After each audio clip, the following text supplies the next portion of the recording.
Tem algumas fotografias aí, né? Bom dia, Megali, Sheila, Bom dia, Carla. opa. Algumas fotografias. A primeira delas é essa terrível, desastrosa, o PIB do Brasil caindo 9,7% no segundo trimestre. É uma imagem, um retrato muito ruim. E, deve-se dizer, cairia mais, cairia menos, um retrato inevitável a uma pandemia. Não se pode atribuir exclusivamente ao governo de turno a responsabilidade sobre esse resultado. A gente precisa lembrar, no entanto, que a pandemia começou em março, né? Porque há um esforço de fazer os efeitos econômicos da pandemia retrocederem, mesmo para o ano passado, né? Quando não havia pandemia entre nós. O PIB do primeiro trimestre foi bastante ruim. E ao contrário do que diz o ministro Guedes, diz de modo a transformar em verdade, o Brasil não estava decolando antes da pandemia. As perspectivas eram ruins. A pandemia veio e encontrou o Brasil nessa posição de fragilidade, com a economia crescendo pouco, e aí está o resultado. A culpa dessa queda do PIB é do governo Bolsonaro? Não se pode dizer isso, a não ser que se queira politizar para além do que já está politizado. Mas tem responsabilidade? É claro que tem.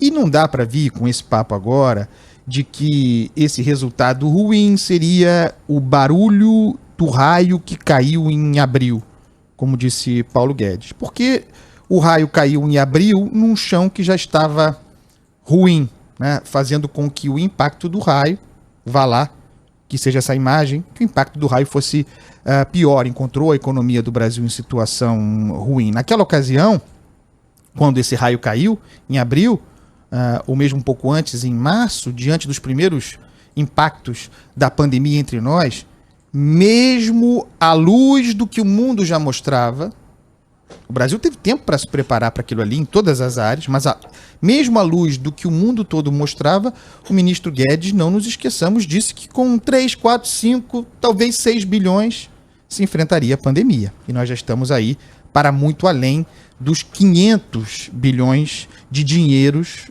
colocados nessa luta. Então, também é preciso desconfiar dessa repetida ideia de que a economia brasileira se recuperará em V, como diz o ministro Guedes. Paralelamente ao anúncio do PIB, e porque o anúncio do PIB era muito ruim para o governo, qualquer que fosse o governo seria assim, Bolsonaro fez a jogada política e correu para apresentar fatos novos, né? Trazer boas notícias, mostrar reação e movimento.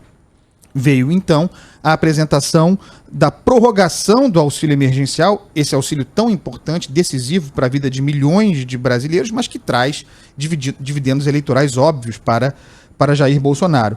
Não serão mais os R$600, inviáveis do ponto de vista fiscal, e não serão os R$200 que Paulo Guedes sempre quis. Queria lá no começo, quando com 5 bilhões se resolveria o problema, e queria agora, conforme se diz, ainda os R$200, se chegou a um meio termo, negociação política, se chegou aos R$300. Como eu disse, é uma conta de consenso, né? Um valor acima do que se pagava ao Bolsa Família, isso é muito importante para Jair Bolsonaro, já projetando o Renda Família, e com essa prorrogação de 4 meses até dezembro, ganha-se tempo para o Ministério da Economia, muito ruim de projeto, para que o Ministério da Economia consiga formular um Renda Brasil que não tire dos pobres para dar para os paupérrimos, para usar a imagem criada pelo próprio presidente da República para humilhar um pouco mais o seu ministro da Economia.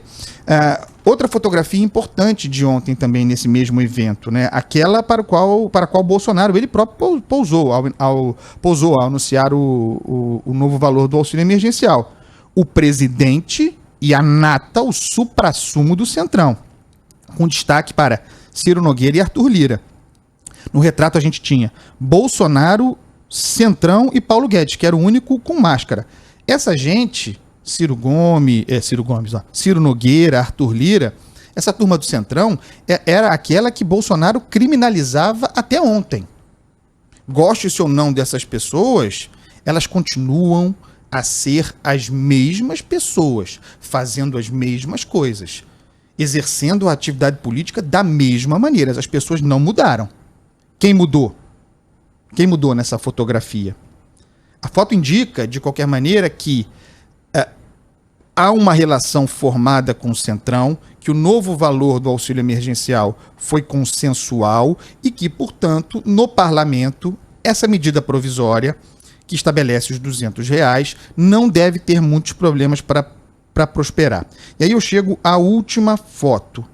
Essa conta não é mais de R$600, mais de 200. 300, Andreasa. 300.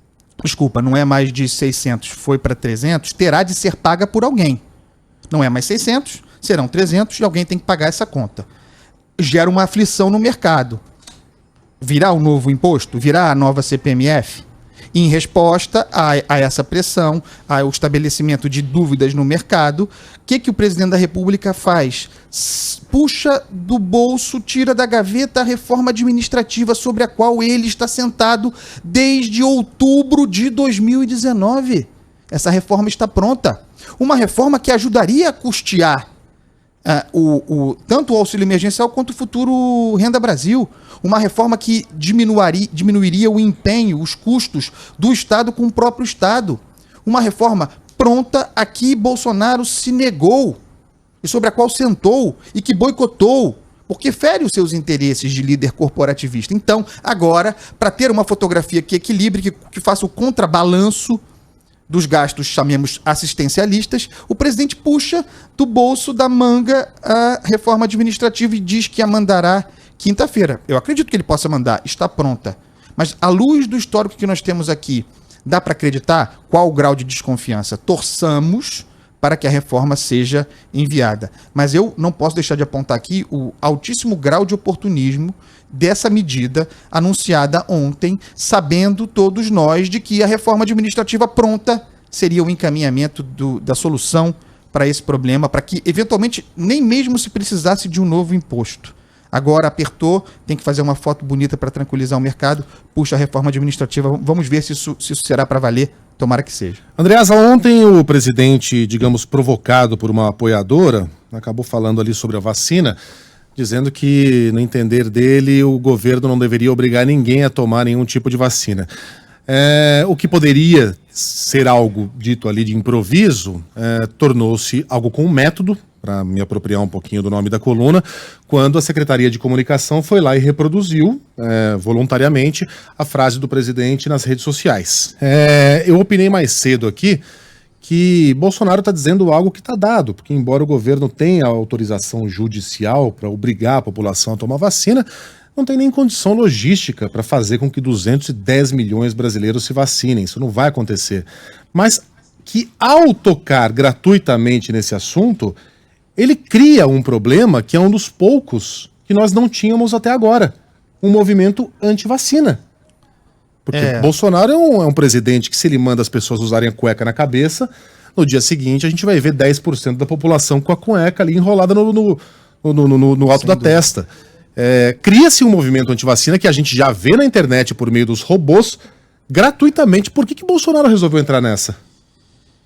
Megari, tem uma tentativa de sempre desviar as atenções, de gerar um ambiente de desconfiança. Já falamos muito sobre isso aqui. Bolsonaro é alguém que trabalha permanentemente para que fatos derretam, né? Para que aquilo que é fato, que é consenso, que está comprovado, que é um valor, para que tudo seja desconfiado, para que tudo seja aversão, para que não acreditemos nas coisas e costuma usar esse recurso em momentos adversos. Ontem foi um dia difícil, esses dias têm sido difíceis, o resultado do PIB muito ruim, eu encaixo nesse lugar.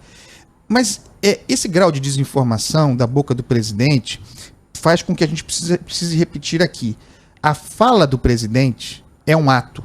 A fala do presidente não é como uma fala nossa. A fala do presidente tem força, ela influencia, ela chega na ponta. É perverso, porque se tem uma coisa que funciona no Brasil e do qual deveríamos nos orgulhar, é o nosso Programa Nacional de Vacina. A cultura vacinal entre nós. Nós erradicamos, estamos regredindo mesmo. Nós erradicamos doenças aqui por meio de um seríssimo programa de Estado, que qualquer governo, qualquer prefeitura, independentemente de divergências políticas e ideológicas, qualquer um abraçava, porque como política de Estado.